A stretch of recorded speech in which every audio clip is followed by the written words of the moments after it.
Welcome to the Water Safety Assembly in line with Drowning Prevention Week. My name is Amelia and I'm from Leisure Focus, and I'm here to hopefully refresh your memory upon water safety. So we all know water is fun, but how fun can water really be? And to name some bodies of water, we're not on about bottled water or fizzy water, stuff where we can swim in or we can paddle in. Who can name some of these?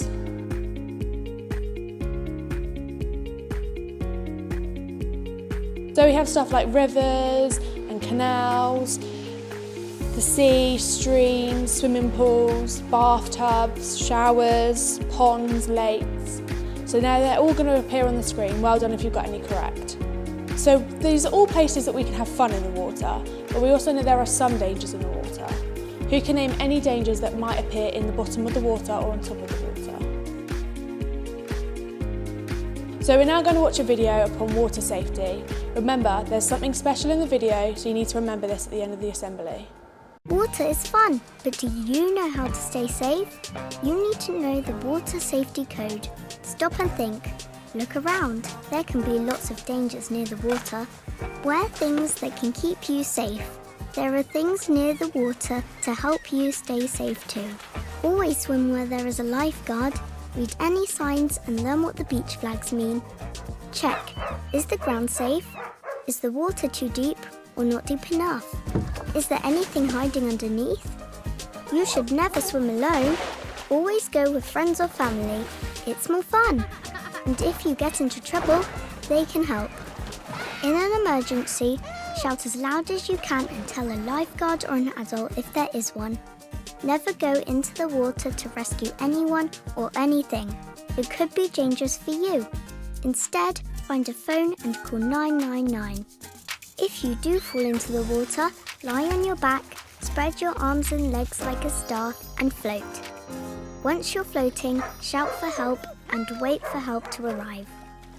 If you see someone else in the water, throw them something that floats. Ask them to float and call 999. So remember, to stay safe near water, you need to know the Water Safety Code. Stop and think. Stay together. In an emergency, call 999. If you fall in, float. So there are 4 parts to the Water Safety Code, and you need to remember these, so listen carefully. Point 1, stop and think. Is the water really safe to go in? Do we have our friends or our family around us to help us if we do get in trouble? Okay, so we're going to start with stop and think. Is it really safe to go in the water on our own? No. Make sure we always have our family or a friend or a teacher with us. Make sure there's a lifeguard present so we know if we get in difficulty there'll be somebody there to help us. Is it safe to stay at the edge of the water or near the bottom of the water? No. Is the water too deep? Can we see the shallow end of the water? How far does it go out to? Is the water too shallow? Is there anything hiding at the bottom of the water, like a trolley or a rock, or any animals that might be in the bottom of the pool? We're going to go through some examples of things that might happen in and around a pool that isn't safe. So here we have a swimming pool. It's an outdoor pool, so it's not one that we've got around near us. But can you spot any dangers or anything that might be unsafe and that you might need to report? I'll give you a few seconds to think about this.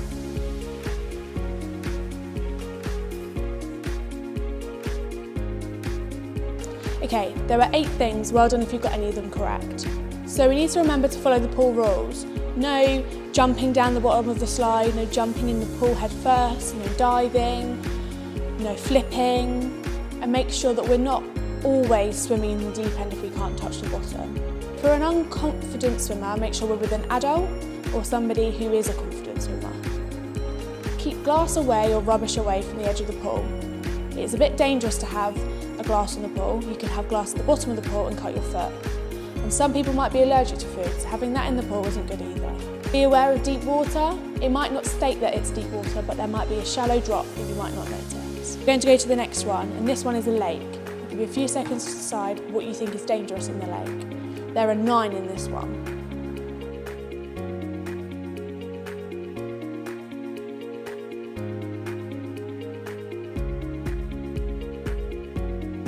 Okay, well done. So we got stuff like things in the bottom of the pool again, stuff that you might not notice. In a lake it's very common to have dirty stuff in, or random stuff like trolleys or rocks or animals and stuff, so you need to be careful with that. We've got hazards like things they tie boats to. You might run into that. You might be running and not realise that there's somebody in front of you, fall and then fall into the water. Do you see you've got the ring here? That is what's thrown into the water if you get into difficulty. You don't know what's at the bottom of the surface of the water, so even if you are on a boat, make sure you know what's at the bottom of the water or you drive slowly. Okay, we'll go to the next one. There's quite a lot in this one because it's a beach. There's 12 to guess.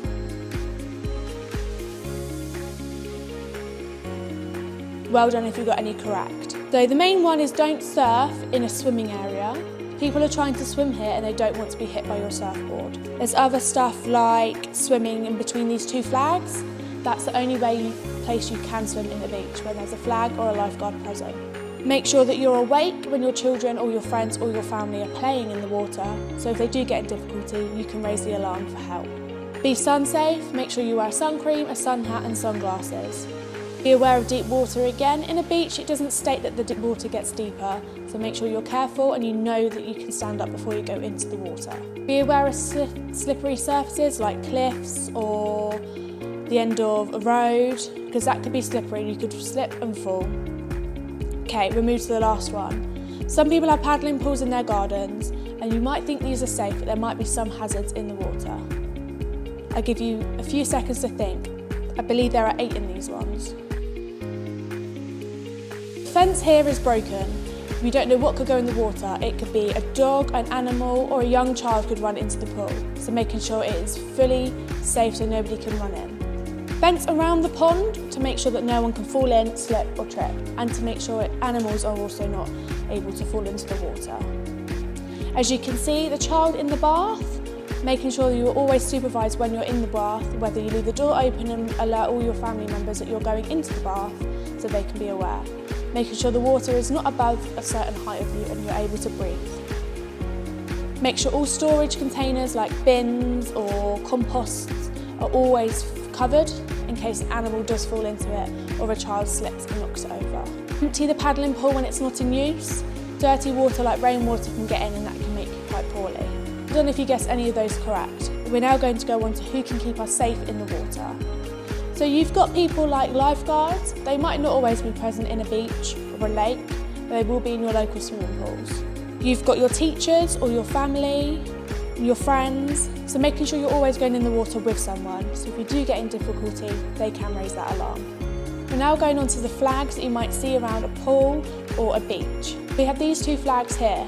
Does that mean we can or we can't swim in the water? Correct, we can swim in the water when these flags are present. The next one is the red flag. Can we or can't we swim in the water? No, we can't. When a red flag is shown, we cannot go into the water. It could be that it's too deep, it could be that the waves are too heavy, or it could mean that there's something at the bottom of the pool we don't know about. And this flag here, does anybody know what that means? It's the surfing area, which means only surfers can go into this area of the pool. Okay, so the next part of water safety is stay together. We've covered quite a lot of this, but we need to make sure we stay this in our brain. Stay together. Water's not fun going in on your own. Who are you going to play with? Who are you going to go with? How are you going to get there? How are you going to get back? Taking a friend or a family member means you can have more fun, you can play around in the water, and you can stay safe. So remember, stay together. The next part is float. So we need to remember how to float in the water. We say, float on your back like a star. That way, your head is out the water and you can shout for help. If you struggle to float, remember, push your tummy up, push your head back and look up at the sky. The last part is call 999. Now, calling 999, you can speak to 3 people, the police, the fire brigade or the ambulance. Does anybody know who we should call? We should call the fire brigade. Although the police can assist with helping the crowd stay back, the ambulance can help with any injuries that have occurred. The fire brigade can do all 3. They can get in the water and get you out. They can do any injuries that may have occurred in the water or out the water. And they can also keep the crowd back. So call 999 and ask for the fire brigade. If you are at the beach, ask for the Coast Guard. And remember, if you do get trouble in water, remember the water safety code. Stop and think, stay together, call 999 and float.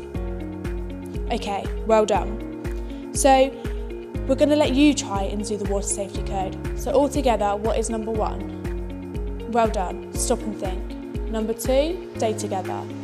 Number 3, call 999. And number 4, float. Well done.